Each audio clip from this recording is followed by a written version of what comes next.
네, 여러분 안녕하세요. 사회통계학의 김준백입니다.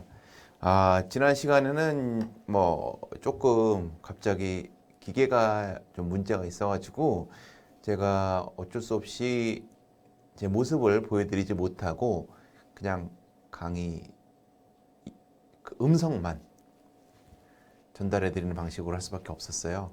물론 제 얼굴이 나와 있는 영상도 가지고 있긴 한데 제가 이렇게 앉아가지고 이 아래에 있는 거에서 쓰면서 뭔가를 하다 보니까 여러분께 직접 그거를 보여드리는 건 조금 그럴 것 같아가지고 지난 시간에는 그냥 그런 방식으로 하게 되었습니다. 널리 양해 부탁드리고요. 다행히 이 교수학습지원센터에서 빠르게 이 부분에 대해서 수리를 해주셔가지고 오늘부터는 다시 정상적으로 이렇게 칠판에 써가면서 우리가 옛날에 해왔던 방식으로 여러분과 간접적으로라도 아이 컨택을 하면서 할 수 있도록 준비를 했으니까 오늘은 정상적인 수업이 진행될 거라고 생각해 주시면 될 것 같습니다. 그리고 생각해 보니까 제가 하다 보니 계속해서 이 강의가 오전 일찍, 오전 아주 일찍은 아니에요. 지금이 9시 25분에서 지금 33분이네요. 9시 33분을 지나가고 실제로 스튜디오에 들어오는 건 9시 한 25분 정도에 들어와서 준비하고 세팅하고 이런 시간이 걸리는데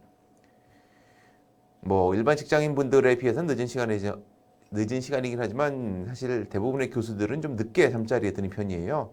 저도 꼭 공부를 하고 늦게 잠자리에 드는 건 아니고 개인 시간도 보내고 좀 놀기도 하고 TV 방송도 보고 여러분들 안 보겠지만 부부의 세계도 보고 이렇게 하면서 시간을 조금 늦게까지 사용하는 편입니다. 그래서 보통 제가 1시나 1시 반 정도에 잠이 들어요. 또 우리 중3짜리 아들 뭐 하는지 감시도 좀 해야 되고 겸사겸사해서 저희가 1시에서 1시 반쯤 잠이 들고 보통 아침 7시쯤 일어나서 학교에 출근을 합니다.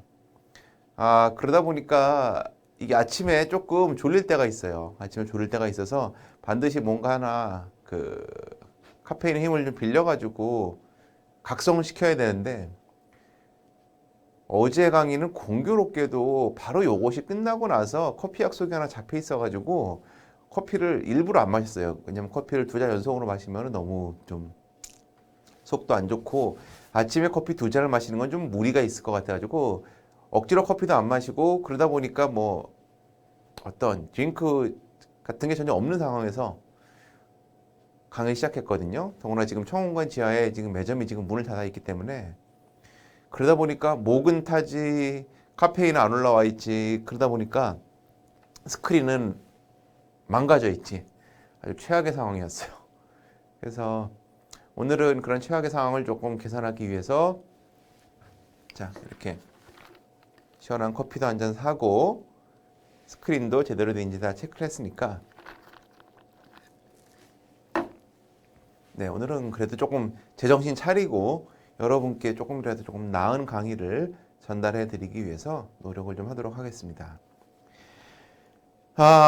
원래는 5월 20일 이후에 지금 대면 강의는 없지만 레귤러한 대면 강의는 하지 않으려고 했지만 그래도 한 학기가 지나서 너무 여러분하고 대면을 한 번도 안 해본 것이 너무 좀 아쉽기도 하고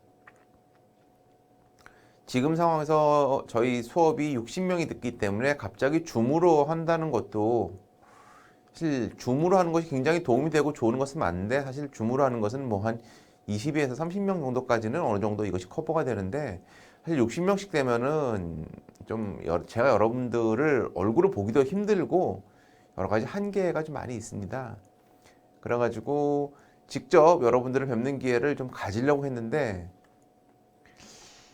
여러분들이 더 잘 아시겠지만 좀 안타까운 특별히 누가 잘못했다 이런 개념은 좀 아닌 것 같아요. 물론 과연 이 엄중한 시기에 꼭 그런 식으로 모여가지고 우리 클럽을 갔어야 되느냐 내지는 심지어 동성애 여러 가지 지점이 있긴 하지만 저는 그런 게 이렇게 핵심 같지는 않아요.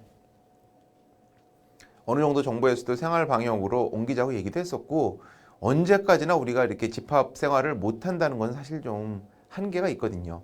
사실 우연히 거기 이태원 쪽에서 터져서 그렇지 지금 뭐 백화점이나 뭐 아니면 뭐 완벽하게 밀폐된 공간 아니지만 굉장히 사람들이 많이 모이는 일들은 지금도 비일비재하게 일어나고 뭐 지하철 같은 경우에도 뭐 우리가 충분히 혼잡한 경우가 있기 때문에 뭐 결코 뭐 누가 잘못했다 잘했다 이런 건 아닌 것 같아요. 그렇게 저는 판단 내리고 싶지는 않은데 그럼에도 불구하고 또 이제 어찌되었건 지역 감염이 대규모로 발생을 하고 아직까지 명확한 치료제가 안 나와 있는 상황에서 이 위기 상황에 대한 선제적인 대응 자체를 지금 벌써 하지 않는 것은 조금 이르다는 생각을 하고 있어요.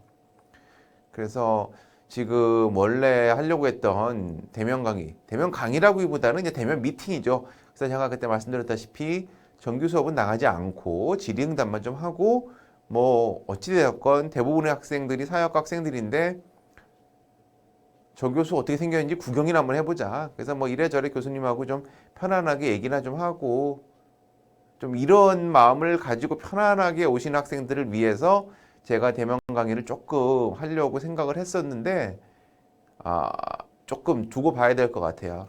지금 상황에서는 어떻게 될지 저 스스로도 아직 확신이 가지가 않아가지고 일단은 좀 추이를 지켜보고 거기에 따라서 말씀을 드리는 게 나을 것 같아요. 그래서 저희 강의는 뭐 이미 사회통계학이라는 특성상 그다음에 이미 여러분께 여러 번 공지했던 것과 마찬가지로 일단은 지금과 마찬가지로 계속해서 비대면 강의로 이러한 방식으로 진행이 될 겁니다. 이러한 방식으로 진행이 될 거고 과제 그리고 성적 평가 방법도 똑같이 진행이 될 거예요. 다만 이제 성적 평가에 있어서 우리가 첫 번째 리포트는 25점이었고요. 두 번째 리포트는 35점, 세 번째 리포트는 40점인데 첫 번째 리포트는 제가 전반적으로 점수를 잘 드렸어요. 여러분들이 잘 하시기도 했고 첫 번째 리포트는 상대적으로 그렇게 컨트로버셜한 측면도 그렇게 많지가 않았고요. 여러분들이 틀릴 만한 요소가 그렇게 많은 리포트는 아니었어요. 그래서 전체적인 평균은 약 20점 정도로 되어 있는데 이 전체적인 평균은 내지 않은 분들까지 포함돼서 20점이기 때문에 실질적으로 제출하신 분들의 평균은 약 22에서 플러스 마이너스 한 0.5점 정도로 형성되어 있는 것 같았어요. 그러니까 22점에서 23점, 뭐 그 언저리에서 평균 점수가 형성이 되어 있다고 생각을 하시면 될 것 같아요. 그래서 뭐 24점, 25점 맞으신 분들은 뭐 꽤 잘하신 거고요. 22점, 23점은 이제 평범한 보통 정도. 그다음에 22점보다도 못한 분들은 뭔가 좀 오류가 있다라는 것을 일단은 감안하셔야 되고요. 다만 제가 말씀드리는 거는 두 번째 점수는 두 번째 리포트부터는 이제 가설 검증이 들어가기 때문에 조금 더 엄밀한 여러분들의 그 해석이 좀 필요가 되고요. 특히 두 번째와 세 번째는 이거죠. 두 번째와 세 번째는 일종의 연구 질문 자체를 형성하고 이것을 가설의 형태로 만드는 작업이 들어가기 때문에 연구 질문을 형성하고 가설을 만드는 작업이 들어가기 때문에 이 연구 질문의 퀄리티, 이 연구 질문의 퀄리티도 중요한 채점 기준이 된다. 얼만큼 독창적이고 그러면서도 여러분이 가지고 있는 사회학 혹은 관련 전공에서의 생각이 녹아져 있는지를 제가 감안하고 고려해서 채점을 할 예정이에요. 그래서 1차 보고서에서는 사실상 그 어떤 여러분들의 질문이나 이런 부분에 대해서 제가 굳이 이렇게 평가를 꼼꼼하게 세세하게 하진 않았지만 2차 보고서에서는 이런 부분도 좀 세세하게 보고 여러분들의 사회학적 상상력이나 사회학적인 어떤 마인드를 통계학적인 방법론으로 전환시키는 그 과정을 조금 더 세밀하게 보려고 지금 계획을 하고 있으니까 여러분들이 두 번째 보고서를 낼 때에는 이런 부분을 좀 감안해서 제출을 해 주시기를 부탁을 드립니다.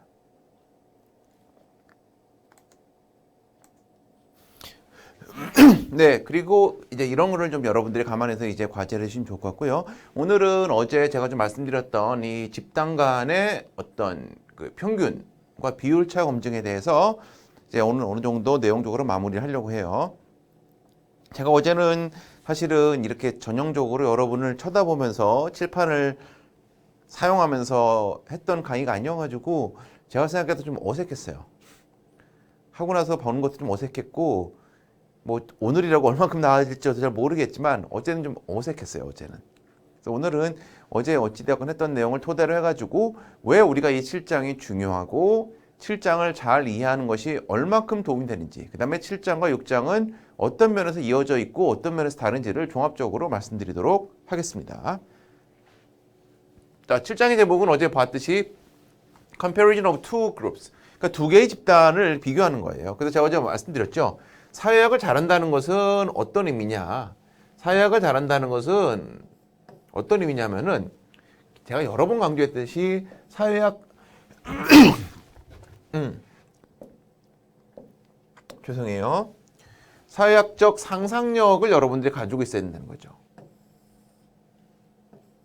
어떤 학문이든 상상력이 필요할 거예요. 왜냐하면은 기존에 있는 것을 그대로 받아들이는 것이 우리가 진정으로 그 학문을 잘한다고 말하는 건 아니죠.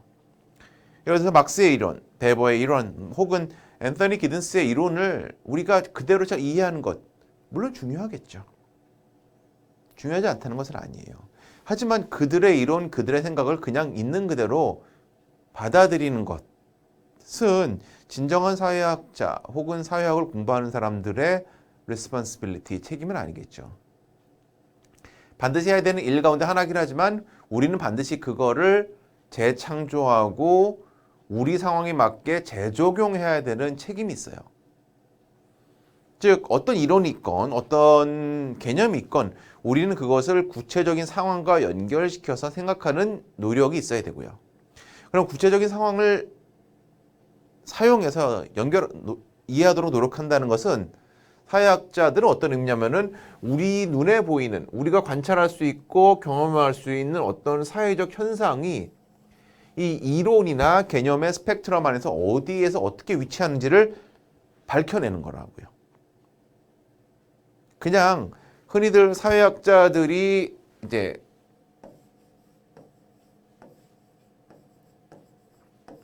주어진 현상을 분해해서 그 이면을 본다는 의미, 이 디벙크라고 피터 버거가 얘기한 이 디벙크라는 표현을 쓰는데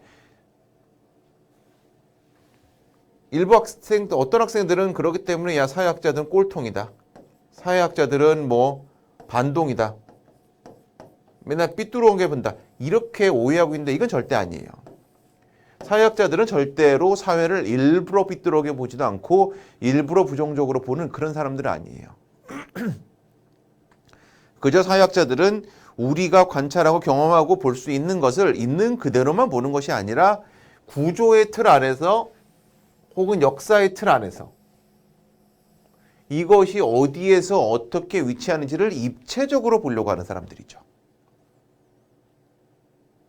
입체적으로 보려고 하다 보니까 사회현상에서 어떤 존재가 어디에 위치하고 어떤 의미를 가지는지 보기 위해서는 이것을 있는 그대로만 봐서는 이해하기가 어려워요.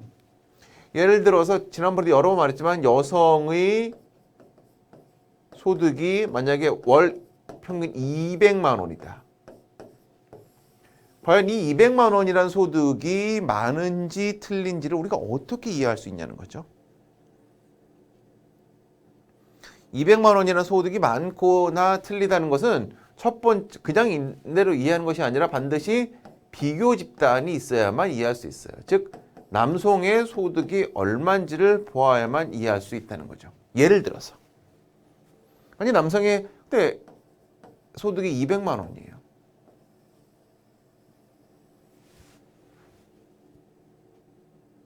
그러면 불평등이 있다고 말할 수가 없죠. 혹은 그래 남자의 소득이 250만 원이에요. 그러면 불평등이 당연히 있다고 말을 할 수가 있죠. 그런데 또 어떻게 볼 수 있냐면은 자, 이게 만약에 2020년이에요. 근데 2010년도에는 여성의 소득이 100만 원이었고 남성의 소득이 200만 원이었다. 예를 들어서 이게 예예요, 예. 그러면은 여전히 남녀 간의 소득의 불평등은 존재하지만 시간의 흐름으로 보았을 때 여성들은 지난 10년간 소득이 증가한 정도가 100%가 증가했는데 남성은 200에서 50이 증가했으니까 25%만. 여성은 100%가 증가한데 남성은 25%만 증가했다는 거죠.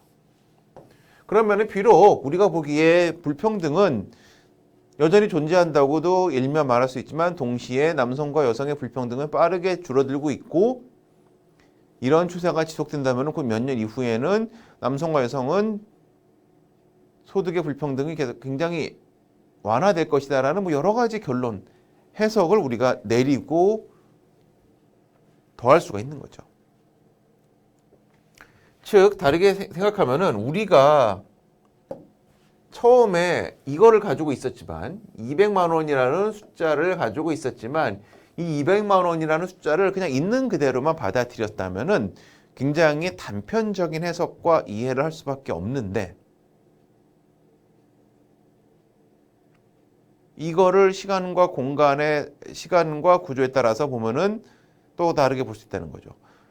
이건 또 어떻게까지 볼 수 있냐면요. 예를 들어서 또 이렇게도 볼 수 있죠. 자, 2020년도에는 여성 가운데서 이공계열, 상대적으로 안정된 제조업이나 우리나라에서 임금이 높은 계열에 취업할 수 있는 이공계열의 비중이 여성은 30%였고 남성은 70%였다. 근데 예를 들어서 2020년도에는 그런 상대적으로 임금이 높은 전공에 여성이 60%가 들어갔고 남성은 65%다. 그러면은 또 어떤 식으로 우리가 해석을 여기다 더 할 수 있냐? 여성의 낮은 소득은 여성 자체에 부여되는 불평등이라기보다는 여성들이 소득이 상대적으로 낮은 전공에 많이 위치했기 때문에 그렇게 나온 거다라는 해석을 할 수도 있는 거고요. 여러 가지 의미가 여기다가 집어넣을 수가 있겠죠. 어떻게 하면은 있는 현상을 있는 그대로 보는 것이 아니라 다른 집단, 다른 그룹, 다른 구조 안에서 다른 시간과 비교해서 견주어서 본다면은 훨씬 우리의 이해도가 높아질 수 있는 상황이 생긴다는 거예요. 그렇기 때문에 이 comparing group, 집단을 비교한다는 것은 여러분 단순히 그냥 두 개의 집단을 비교하는 것이 아니라 사회학적 상상력의 가장 기초적인 부분인 동시에 사회학을 전공하는 사람들, 더 나아가서 사회과학을 전공하는 사람들에게는 반드시 필요로 하는 너무나 우리는 쉽다고 생각하지만 이것을 상상력을 더해서 우리가 비교 가능한 연구 질문으로 만든다는 것이 굉장히 중요하다는 거죠. 그렇기 때문에 우리는 지금은 일단은 두 개 집단에서 시작했지만 즉 지금은 A와 B라는 집단에서 A와 B라는 집단으로 나누어서 이 평균이나 프로포션의 차이를 보고 싶은 거지만 우리는 더 나아가 뭐 또 할 수 있냐? 이게 아니라 예를 들어서 이 A가 B가 두 개로 딱 나눠져 있는 퀄리테이티브가 아니라 퀀터테이티브. 예를 들어서 교육의 연수가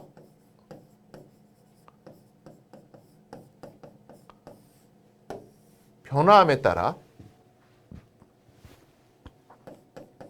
소득이 변화하는지, 즉 교육의 연수를 만약에 인터벌 베리어블로 보았을 때 교육의 연수를 인터벌 베리어블로 보고 소득도 역시 인터벌 베리어블로 보았을 때 과연 이런 인터벌 베리어블의 변화가 소득 변화로 이어질 수 있는지, 즉 어제 제가 말씀드렸지만 독립 변수 independent variable이 집단이라는 qualitative가 아닌 연속 변수인 quantitative여도 우리는 할 수 있는 방법을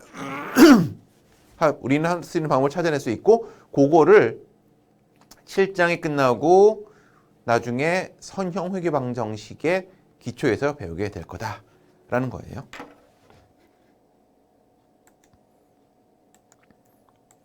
네. 그래서 어제 배운 내용을 간단하게 리뷰해서 시작하면 그렇기 때문에 우리는 관심 있는 사회 현상이 있고 이 사회 현상을 설명하기 위해서 어떤 일종의 원인을 설명한다는 거죠. 그렇기 때문에 어제 한 것처럼 이제 원인을 설명하는 변수가 있고 실제로 나타나 있는 결과를 나타내는 게 있거든요. 보여주는 변수가 있다는 거죠. 예를 들어서 아까 본 것처럼 소득같이 나타나고 있는 현상을 보여주는 것이 결과 변수이고요. 이 결과 변수를 가져오는 원인, 그것이 독립 변수라고 표현할 수 있는 거죠. 그래서 the outcome variable on which comparisons are made is response variable, 응답 변수고요. 다르게 표현하면 dependent variable, 종속 변수라고 말씀드릴 수가 있어요. 동시에 the variable that defines the groups to be compared, define 하는 거죠. define the group이니까 다르게 표현하면은 이 차이를 만들어내는 설명 변수는 거죠. 설명 변수. 그리고 independent variable, 독립 변수죠.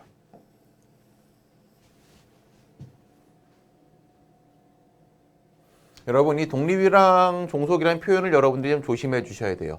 왜 조심해 주셔야 되냐면 우리가 다음 시간부터는 이제 카이스퀘어라는 분석을 배울 텐데 이 카이스퀘어란 분석에서도 독립과 종속이라는 표현이 나오거든요.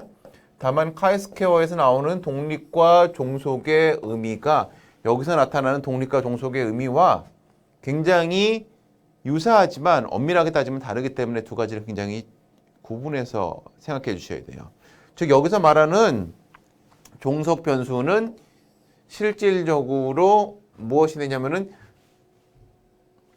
이 explanatory variable, independent variable에 따라서 차이가 발생한 결과로서, 그러니까 여기에 따르기 때문에 종속됐다는 거죠. 어디에 의존한다는 거죠. depend on, dependent upon. 어디에 의존한다가 I depend on you. 나는 너에 의존한다 할 때 의존하는 거죠. 그러니까 이거는 뭐뭐에 의해서 변한 거예요. 변했다고 표현했으니까 뭐뭐에 의해서 구분된 거죠. 그러니까 굳이 얘기하면 이거는 수동태예요. 이런 식으로 표현이 적절할지 모르겠지만.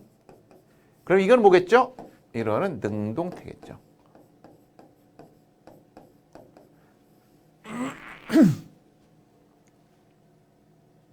그래서 이거가 따라서 이거가 나타나는 현상이다라고 우리가 이해하는 게 좋고요. 그다음에 두 번째 또 한 가지 더 여기서 알아두셔야 되는 굉장히 중요한 거는 나중에 우리가 두 번째, 세 번째 연구 가설 설정에서도 굉장히 필요한 문제인데요. 여러분, 독립 변수는 설명을 해주는 변수예요. 종속 변수는 설명을 당한 사회 현상이라는 거죠. 즉 우리 눈앞에 보이는 사회 현상이 있어요. 예를 들어서 소득의 차이, 교육의 차이. 예를 들어서 교육 차이로 볼까요? 어쨌든 소득이나 교육 차이가 있으면은 과연 이 소득이나 교육이 누구에게나 똑같은 것이 아니고 어떤 집단에게서는 더 높고 어떤 집단에서는 낮은지를 보고 싶다는 거죠. 그러면 과연 어떤 집단이 소득이 더 높은지, 어떤 집단이 소득이 더 낮은지를 보고 싶다고 생각이 되면은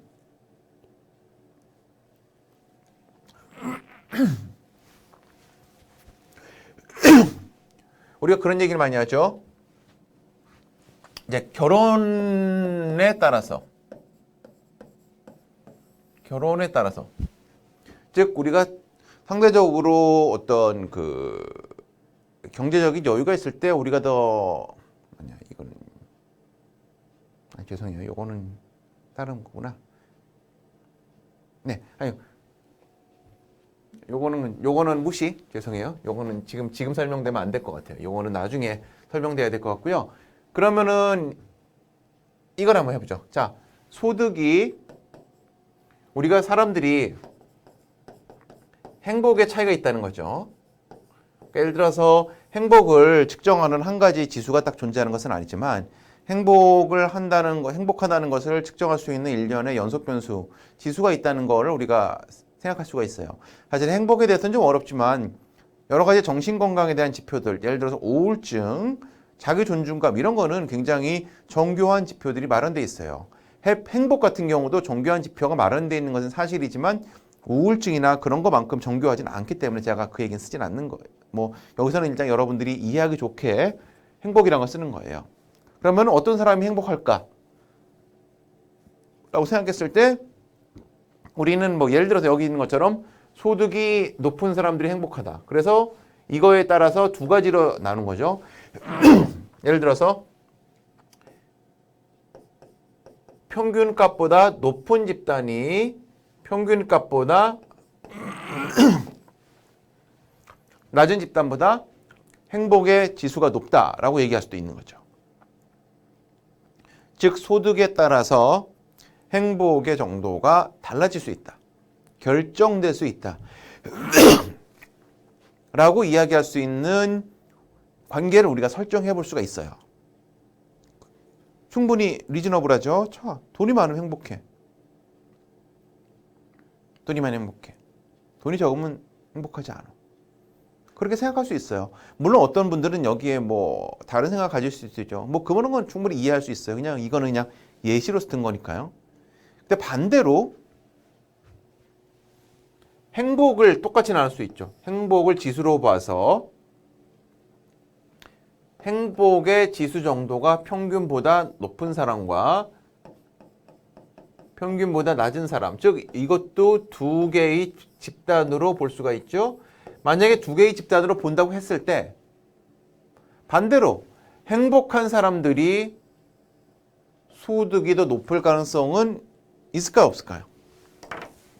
뭐 이것도 여러 가지 생각하시지만 행복하면은 그만큼 삶에 안정되어 있고 여유가 있고 내가 하고 싶은 일에 집중할 수 있는 내지는 내가 하고 싶은 일을 적극적으로 찾을 수 있기 때문에 또 소득이 높을 수 있다는 가설도 만들어낼 수도 있는 거죠. 제가 드리고 싶은 말씀은 뭐냐면요. 우리가 여기서 디펜던트 베리어블과 인디펜던트 베리어블하고 이렇게 정하고 즉 인디펜던트 베리어블 독립 변수에 따라서 디펜던트 베리어블 아웃컴이 정해진다고 했을 때는 우리는 반드시 여기에 어떤 관계가 있다고 생각을 하고 연구로 문제를 설정해야 되냐면은 첫 번째는 커잘리티,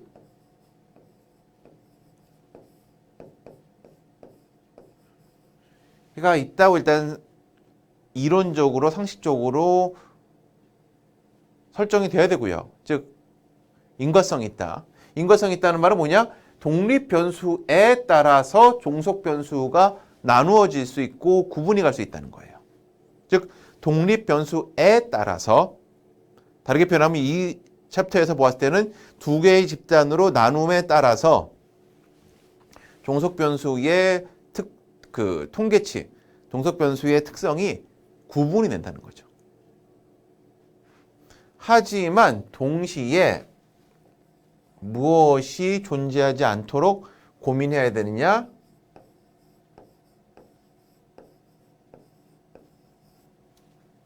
한국말로 따지면은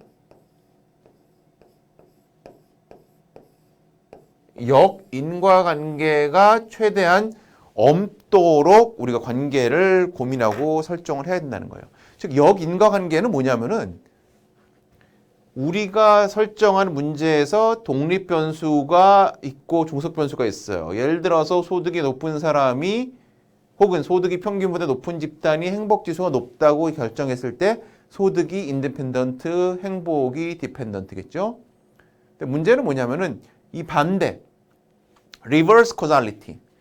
행복 정도가 높은 사람이 소득이 높다라고 한 것이 만약에 말이 된다면은 그것이 말이 된다면은 우리는 현실적으로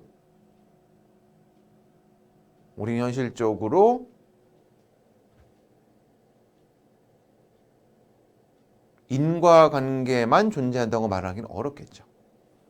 즉 두 변수 간의 선후 관계가 명확하지가 않다는 거예요. 명확하지가 않아요. 그러면 우리가 어떤 변수가 어떤 변수의 독립 변수다, 종속 변수다 라고 말하기 쉽지가 않죠. 특히 여러분 자연과학처럼 이 컨트롤드 스터디, 실험실에서 조건을 완전히 만들어 놓고 컨트롤해서 처치 집단, 트리트먼트 그룹과 그다음에 통제 그룹, 컨트롤 그룹을 정확하게 나눌 수 있는 자연과학적인 실험이면은 이런 거에 대한 고민을 좀 덜 해도 되는데 우리 사회과학에서는 그런 식으로 실험하는 경우가 거의 없고 매우 제한되어 있고 했다고 치더라도 엄밀하게 컨트롤 그룹과 트리트먼트 그룹의 완벽한 상황을 설정하는 것이 어렵기 때문에 우리는 결국은 이미 세상에 나와져 있는 변수 간의 관계를 볼 수밖에 없거든요. 이 관계를 볼 때 사회과학자들은 언제나 인과관계를 보려고 노력하고 인과관계를 보면은 우리는 현상을 설명할 수 있고 원인을 알기 때문에 현상을 개선할 수 있는 방안을 제시할 수 있는데 문제는 이것이 가능하기 위해서는 독립 변수와 종속 변수가 한 방향으로 나가도록 연구 설정이 짜여지는 게 제일 좋죠. 근데 만약에 이 반대로 된다면은 우리가 원래 생각했던 인과관계가 존재한다고 말씀드리기가 어려운 상황에 직면하는 거예요. 그래서 나중에 나오겠지만 우리가 그래서 인과관계 대신 그럴 때는 이제 상관관계, 서로 연결성은 분명히 있어요. 즉 행복과 소득 간의 연결성은 있어 보여요. 상관관계는 영어로 association이라고 하거든요. 뭔가 관계는 분명히 있어 보여요. 즉 두 가지가 일관된 방향으로 움직이거든요. 음의 방향이든 정의 방향이든 일관된 방향으로 움직이는 건 눈에 보이지만 과연 뭐가 앞에 있는지, 뭐가 선험적인지를 참 얘기하기가 어렵다는 거죠. 그래서 여러분들이 이 집단 간 비교를 할 때는 이런 부분에 대해서 생각하셔야 돼요. 예를 들어서 남자와 여자 같은 경우로 나눠왔을 때 자 보세요. 남성이 여성에 비해 소득이 높다. 즉 남성과 여성으로 구분되는 성별이 소득에 따라 소득에 영향을 미친다. 이거는 역인과관계와 설정할까요? 자 소득이 많아요. 그럼 남자가 되나요? 그러진 않죠. 그러진 않단 말이죠. 자 교육 수준에 따라서 소득이 변하는지, 교육 수준에 따라서 행복도가 변하는지, 교육 수준에 따라서 결혼 생활의 질이 변하는지 한번 볼게요.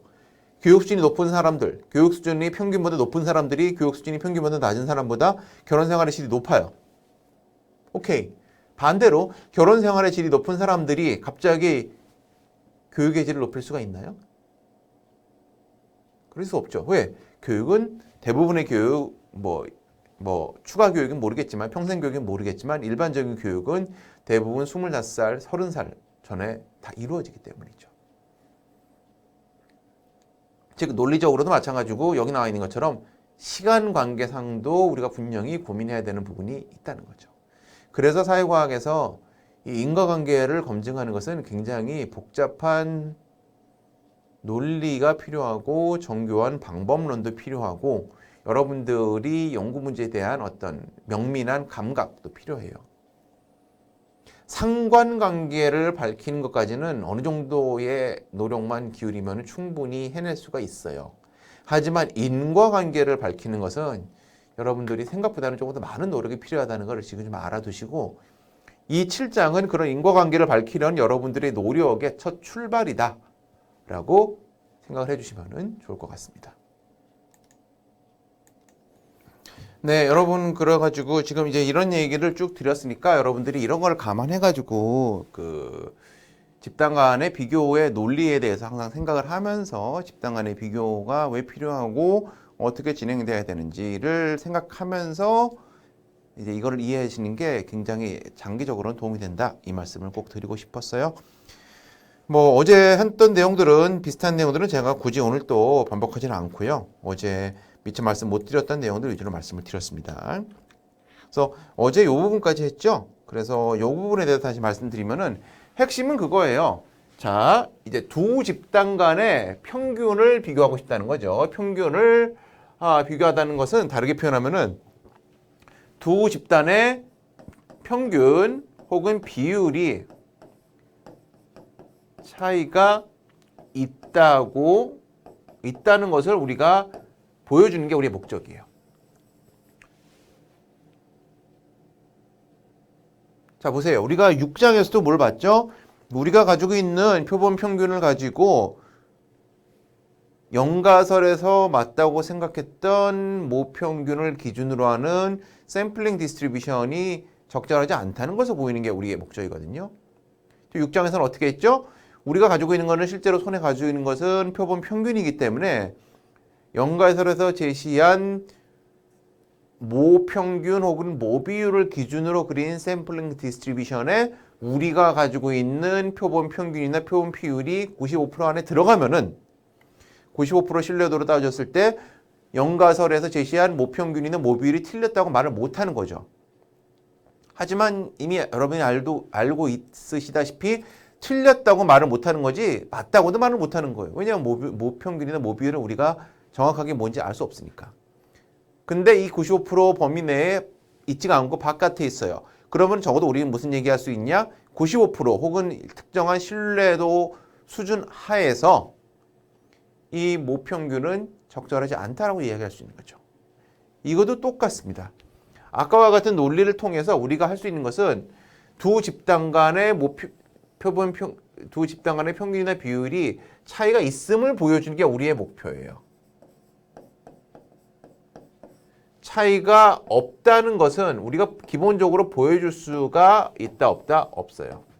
왜냐하면 두 집단의 모평균이나 모비율을 정확하게 알 수 없기 때문에 두 집단의 모평균이나 모비율이 같다 여부를 우리는 판단할 수는 없어요. 다만 똑같은 논리로 두 집단의 평균이나 비율의 차가 다르다고는 말을 할 수가 없다는 거죠. 그렇기 때문에 어제 본 것처럼 여기 영가설을 쭉 보시면은 영가설에서 어떻게 나와 있다? 두 집단 간의 모평균이 같다라고 가정하는 거죠. 정확하게 말하면은 다르다고는 할 수 없다. 이렇게 표현하는 거죠. 이게 다르다고는 할 수 없다기 때문에 이게 이퀄로 이렇게 되는 거예요. 우리가 6장에서도 예를 들어서 이런 식으로 표현했어요. 6장에서의 영가설도. 근데 여기서 뭐 아직도 이제 오해하지 말으셔야 되는 게 6장에서 영가설이 예를 들어서 mu equal a라고 한 거는 영가설이 a라고 우리가 가정했을 뿐인데 결국은 이 a라고 a가 아니라고 말할 수 없다는 거죠. 이것도 마찬가지예요. 두 개의 모평균을 정확히 알 수는 없지만 이 모평균이 같을 가능성이 있음을 배제할 수 없다는 표현을 이렇게 하는 거예요. 이게 이렇게 되기 때문에 동시에 이거는 mu1 마이너스 mu2 equal 0인 거죠. 여러분 이거와 같다는 거를 모르는 사람은 아무도 없겠죠. 만약에 같다는 거가 금방 이해가 안 가면은 가볍게 여러분들 앞에 있는 벽에다가 머리를 살짝 한번 부딪혀 보세요. 그러면 충분히 여러분들이 바로 이해가 갈 겁니다. 이렇기 때문에 당연히 그 대립가설, 얼터너티브 하이포테시스는 다른겠죠. 즉, 두 개의 집단의 평균은 같지 않다. 그렇기 때문에 두 개의 집단의 평균의 차는 0이 아니다는 거죠. 둘 다 똑같은 말이에요. 그러니까 이론적으로 내지는 우리의 상식적으로는 이게 조금 더 직관적이고요. 통계적으로는 요거를 쓰는 게 맞아요. 왜냐하면 결국은 우리가 이걸 통해서 하는 거는 이거에서 출발했지만 이렇게 간 거죠. 이거에서 출발했지만 이렇게 가서 mu2 마이너스 mu1이 무엇라고 가정하는? 0이라고 가정하는. 물론 꼭 그럴 필요는 없어요. 왜냐하면은 두 집단 간의 차이가 반드시 같아야 되는 것이 아니라 두 집단 간의 차이는 3이 돼야 된다. 5가 돼야 된다라고 우리가 설정할 수 있죠. 예를 들어서 mu1 equal mu2 플러스 3이다. 뭐 틀리는 건 아니에요. 1번 집단의 모평균은 반드시 2번 집단의 모평균보다 3만큼 큰 게 정상이다 라고 생각할 수도 있는 거죠. 이렇게 되면 어떻게 돼요? mu1 마이너스 mu2 equal 3. 그래서 여기에 0이 아니고 3이 될 수도 있다는 거죠.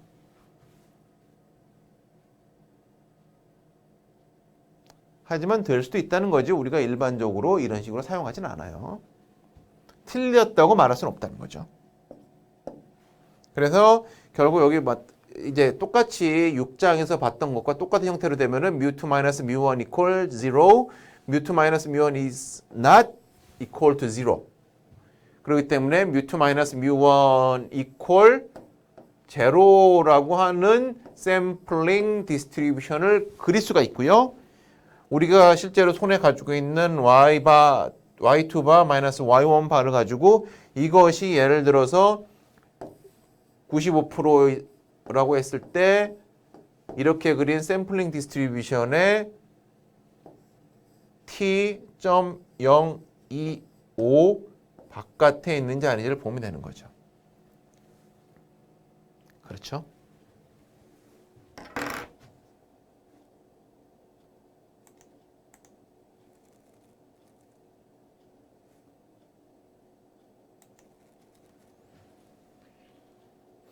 결국은 여러분 그 다음부터는 똑같아지는 거예요.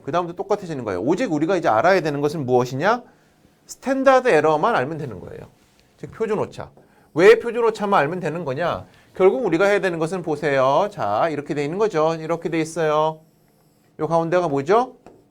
mu2 마이너스 mu1이죠. 그다음에 우리가 가지고 있는 표본 통계치는 뭐죠?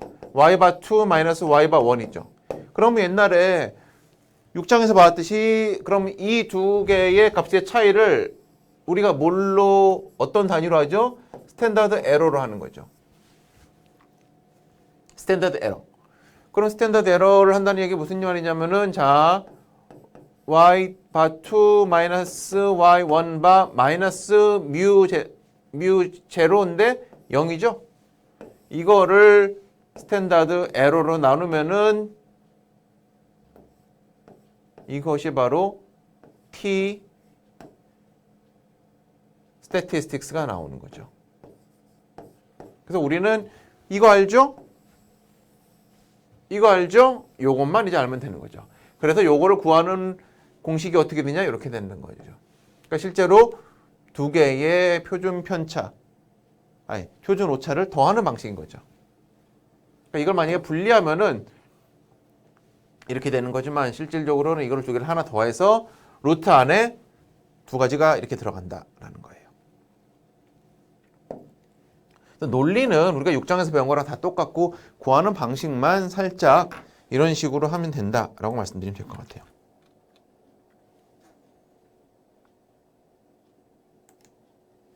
자, 똑같은 방식이에요. 그러면 비율도 어떻게 되냐? 비율도 똑같습니다. 비율도 똑같아요. 이 다음 시간에 문제를 풀어보면 하겠지만 예를 들어서 비율 같은 경우도 똑같아요. 예를 들어서 whether complications occurred for heart surgery patients who did or who did not have group prayer, 집단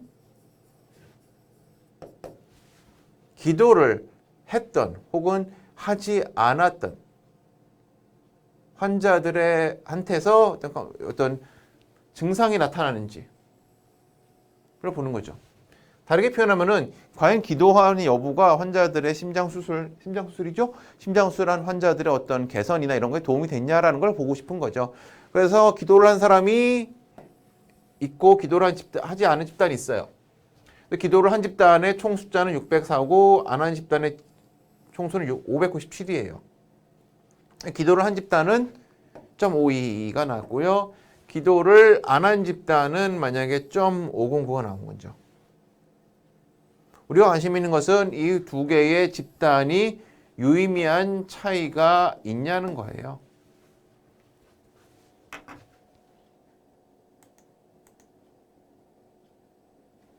이거 역시 똑같죠. 이것이 똑같습니다.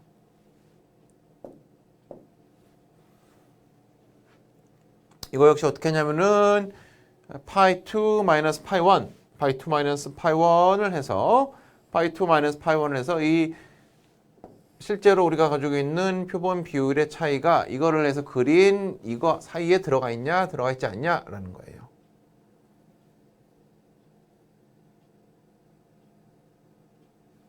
기본적으로 논리는 똑같다라고 말씀을 드리도록 할게요.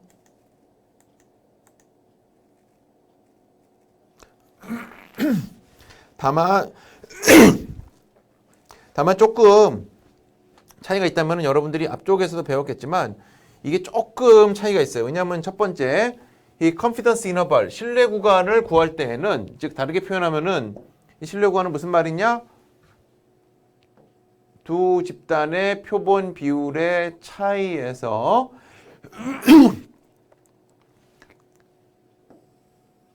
신뢰 구간에 들어갈 수 있는 신뢰 수준 더하기 스탠다드 에러인데 이 컨피던스 인터벌 두 집단의 비율 차이의 신뢰 구간을 구할 때는 우리가 이런 식의 공식을 써요. 왜냐하면 여러분 요것만 딱 구분했을 때는 각각의 집단의 컨피던스 인터벌을 할 때의 스탠다드 에러를 구하는 방식이었죠. 기억나실 거예요.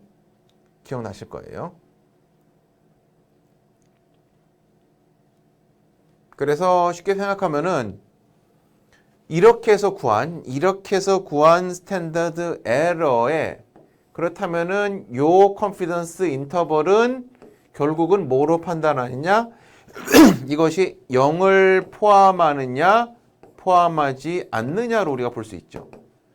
즉 0을 포함하게 되면 어떻게 되는 거예요? 영가설에서 제시된 비율 차인 0을 포함하게 되는 거죠.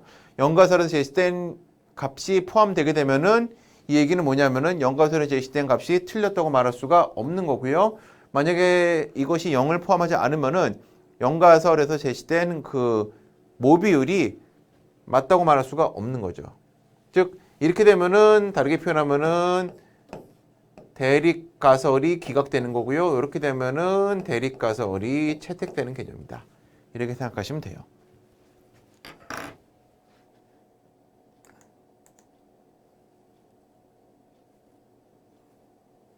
근데 제가 왜 이렇게 말씀드리냐면은 다만 우리가 6장에서도 비율 같은 경우는 영가설 할 때 스탠다드 에러, 즉 영가설과 대립가설을 가지고 스탠다드 에러를 구할 때는 뭘 썼어요? 영가설, 그러니까 컨피던스 인터벌 할 때는 표본 비율을 썼지만 가설 검증일 때는 뭘 썼냐?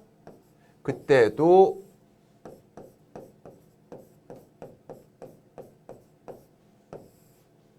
이렇게 썼죠? 기억나시죠? 이것도 마찬가지예요. 이번에도 만약에 대립하는, 다르게 표현하면 대립한다는 것이 뭐냐면은 영가설과 대립가설을 검증할 때의 스탠다드 에러는 이 영가설에서 제시된 그걸 써요. 그래서 이렇게 나옵니다. 이렇게 나와요. 이것이 무슨 말이냐? 여기 나와 있는 이것과 여기에 나와 있는 이것은 무엇이냐면은 바로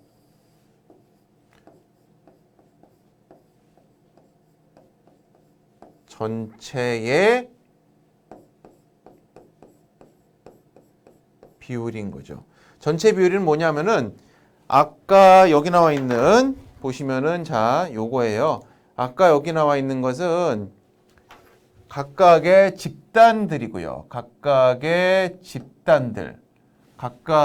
집단들의 비율을 이야기하는 거고요. 요거는 뭐냐면은 전체의 비율이에요. 아이고, 어디 갔지?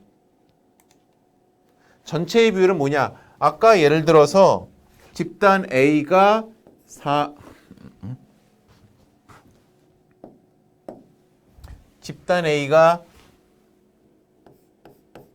100개가 있고요. 집단 2가 이것도 역시 100개가 있어요. 근데 집단 A가 만약에 yes가 60이고 no가 40이에요. 그다음에 집단 2는 yes가 50이고 no가 50이에요. 그러면은 전체의 비율을 구하는 거죠. 전체의 비율을 구하는 것은 전체 200 중에서 yes가 얼마냐? 110이죠. 그래서 0.55 이렇게 구한다 이 얘기입니다. 여기서 나와 있는 요 개념은 두 개의 집단을 합친 전체 비율이다. 따라서 여러분들이 나중에 과제를 할 때 만약에 비율에 대해서 만약에 할 때에는 반드시 confidence interval 구할 때의 스탠다드 에러 구하는 방법과 가설 검증할 때의 에러 구하는 방법이 차이가 있음을 반드시 이해를 하고 요걸 반영을 해서 여러분들이 구해 주셔야 된다. 그 말씀을 제가 꼭 드리도록 할게요.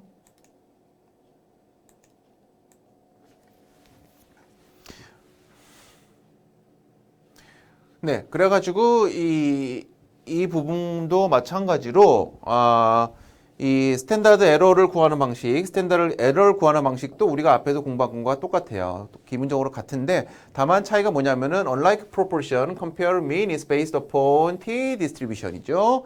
t-distribution을 쓴다는 말은 자유도에 따라서 이 값이 달라진다는 거죠. 그래서 원샘플 t 테스트에서는 t-distribution의 자유도를 구할 때 n-1로 했죠. 근데 이거는 투샘플 테스트니까 n1 플러스 n2 마이너스 2 집단 1의 평균 더하기 집단 1의 개수 더하기 집단 2의 개수 마이너스 2로 한다 라고 이해하시면 될 것 같아요. 여기 여러분 조심하세요. 우리 옛날에 스탠다드 에러 구할 때는 스탠다드 디비에이션 나누기 루트 n이었죠. 근데 이거는 이 두 가지를 한꺼번에 감안한 집단의 스탠다드 에러를 구해야 되기 때문에 이런 형태예요. 그러니까 그렇기 때문에 요 S1 제곱은 뭘까요? 이건 스탠다드 디비에이션이 아니에요. 이거는 분산이에요. 이거 조심하셔야 돼요. 여러분들 나중에 리포트 쓸 때 만약에 집단 간의 평균차 검증이나 이런 거 할 때 여기에 여러분들이 제가 표준 편차를 알아서 설정하시라고 했죠? 근데 표준 편차를 설정한 값을 그대로 넣으면 안 돼요. 왜? 저거는 표준 편차의 제곱인 분산이니까. 반드시 알아두세요. 그거 틀리면 틀리는 겁니다. 즉, 이 자체가 표준 오차이기 때문에 표준 오차에 들어가는 값은 만약 하나하나 분리가 되어 있다면은 이게 루트 n분의 s가 되겠죠. 하지만 두 개를 한꺼번에 감안하니까 이런 식으로 루트를 크게 씌우고 n1분의 s1 제곱, 즉 집단 1의 분산을 가지고 우리가 표준 오차를 구한다라고 말씀을 드릴 수가 있어요. 이렇게 해서 우리는 똑같은 방식으로 뭘 구한다? 이제 p-밸류를 구할 수가 있겠죠. 즉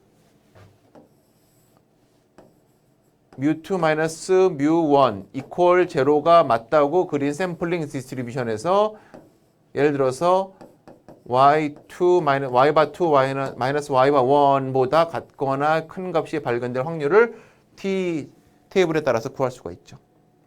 양측 검정에서는 이렇게 구하고요. 단측 검정에서는 우리가 그때 봤듯이 예를 들어서 이것이 0보다 크다 혹은 0보다 작다 이런 식으로 할 수 있는 거죠. 똑같습니다. 전혀 차이 없어요.